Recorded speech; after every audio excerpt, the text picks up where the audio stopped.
예배 자리에서 하나님 깊이 만나고 예배하는 하루 되시기를 주님의 이름으로 축복합니다. 오늘 본문은 크게는 6월절에 예수님께서 성전을 정화하는 사건을 다루고 있습니다. 전반부에는 성전에서 장사하는 사람들을 내쫓으시는 사건이 나오고, 후반부에는 성전을 허물며 다시 지을 것이라 말씀하시는 장면입니다. 물론 여기서 말씀하시는 것은 예수님의 말씀하신 성전은 자신의 육체를 가리키는 것이라고 합니다. 우리 21절과 22절 한번 같이 먼저 읽어볼게요. 시작. 그러나 예수는 성전된 자기 육체를 가리켜 말씀하신 것이라. 죽은 자 가운데서 살아나신 후에야 제자들이 이 말씀하신 것을 기억하고 성경과 예수께서 하신 말씀을 믿었더라. 성전을 허물라, 그럼 내가 3일 만에 다시 지으리라 말씀하신 것이 예수님의 육체를 가리키는 것이다, 이렇게 이야기하고 있습니다. 즉 성전 대신 예수님이 십자가에 달려 죽으시지만 3일 만에 다시 부활하셔서 하나님의 성전이 되실 것을 말씀해 주시는 거죠. 제자들 가운데 이 말씀을 온전히 깨닫는 사람들은 없었습니다.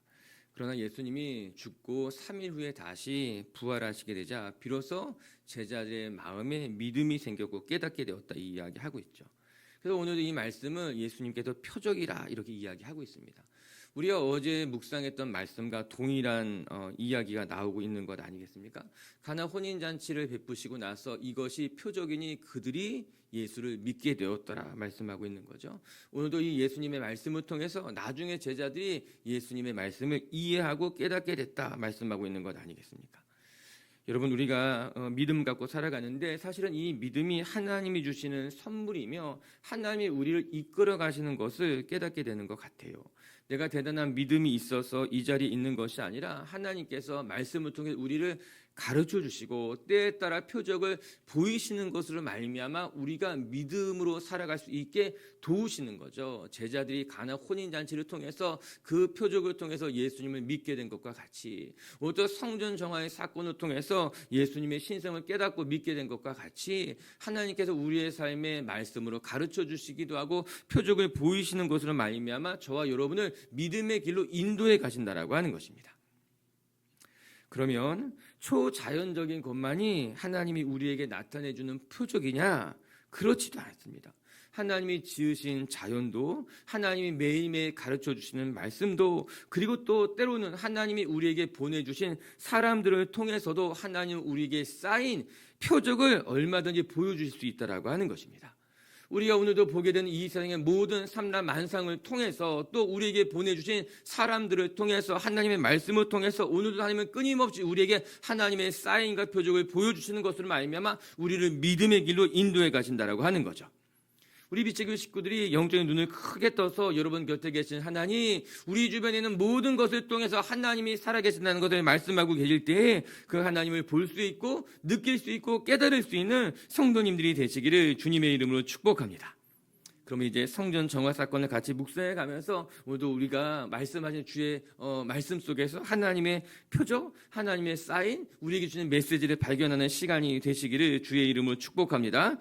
첫 번째 말씀을 통해 배우게 되는 것은 예수님은 더럽혀진 성전을 깨끗하게 치우시면서 이 성전은 하나님을 만나는 곳이 되어야 된다. 너희는 매일매일 그 성전에서 기도하며 하나님과 동행하는 삶을 살아야 된다 가르쳐 주고 계셔요. 우리 14절과 15절 말씀 한번 읽어볼게요. 시작.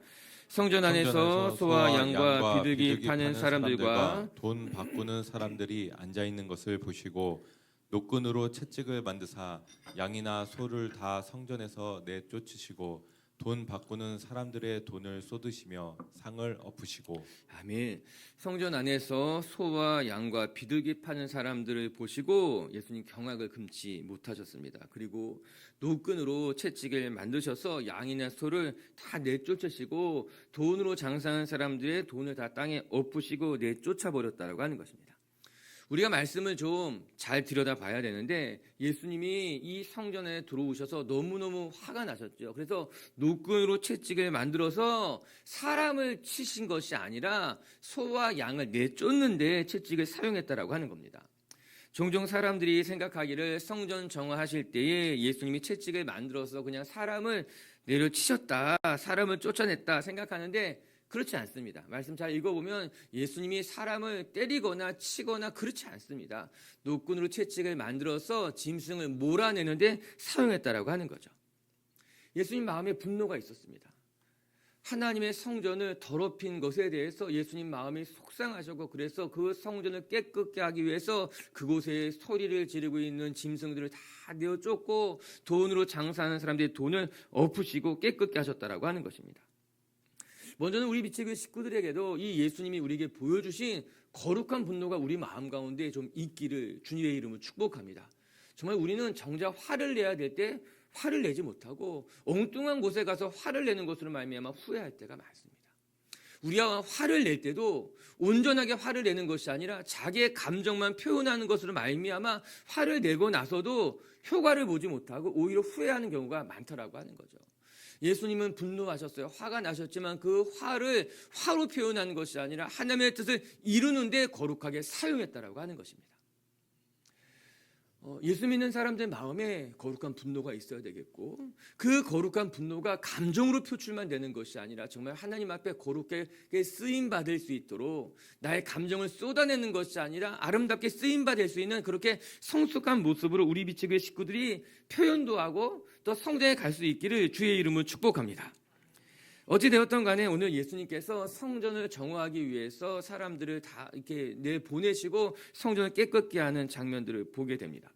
공간복음에는 성전 정화 사건이 예수님의 공생의 마지막 이제 세 번째 날 처음 등장하게 되는데, 요한복음을 보게 되면은 요한복음 초반부의 2장에 등장하게 됩니다.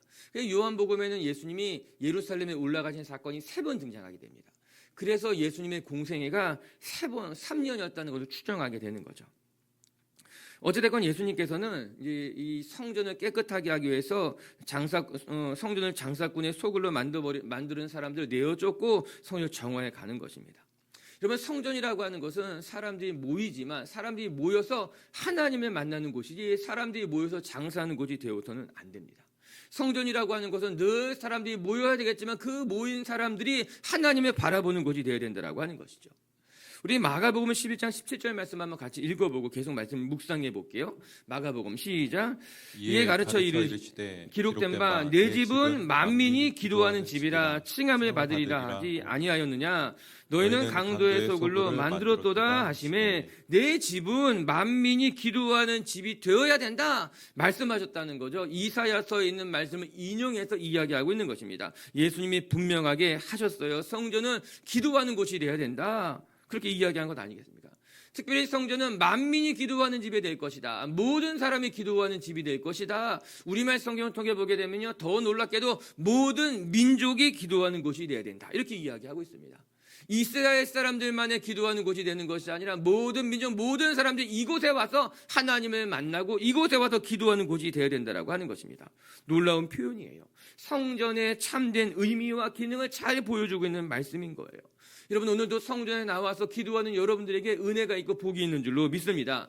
여러분, 성전은 기도하는 곳이에요. 우리 모두가 이곳에 나와서 하나님을 만나는 거룩한 곳이 돼야 돼요. 성전을 통해서 하나님을 만나고요, 성전에 와서 위로를 받고요, 성전에 와서 하나님과 기도하면서 우리의 갈 길을 만들어가는 곳이 성전이 돼야 되는 것이에요. 오늘 여러분이 성전에 모이시기를 바랍니다. 성전에 하나님 만나시길 바랍니다. 성전에 와서 사람만 만나고 돌아가는 것이 아니라 성전에 와서 하나님 만나고 돌아갈 수 있기를 주님의 이름으로 축복합니다.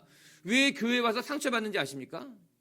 교회에 와서 상처받는다 그럽니다. 교회에 와서 실망했다고 합니다. 이유는 한 가지예요. 사람 만나러 와서 상처받게 되는 것입니다. 교회는 하나님 만나러 오는 곳인데 교회에 와서 사람 보니까 상처받게 되는 거죠. 교회 사람 만나러 오니까는 실망하게 되는 거예요. 그렇지 않습니다. 우리가 교회에 와서 상처받을 이유 하나도 없습니다. 상처받지도 않습니다. 왜냐하면 교회는 만민이 기도하러 오는 곳이기 때문에 교회에 와서 하나님 만나면 상처받지 않습니다. 교회에 와서 하나님의 음성 듣고 돌아가게 되면요, 문제되지 않습니다.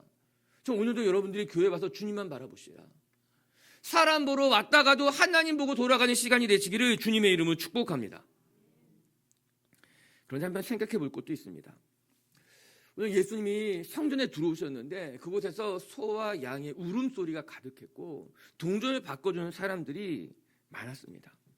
여러분, 왜 이 성전 안에 소와 양들이 가득했을까요?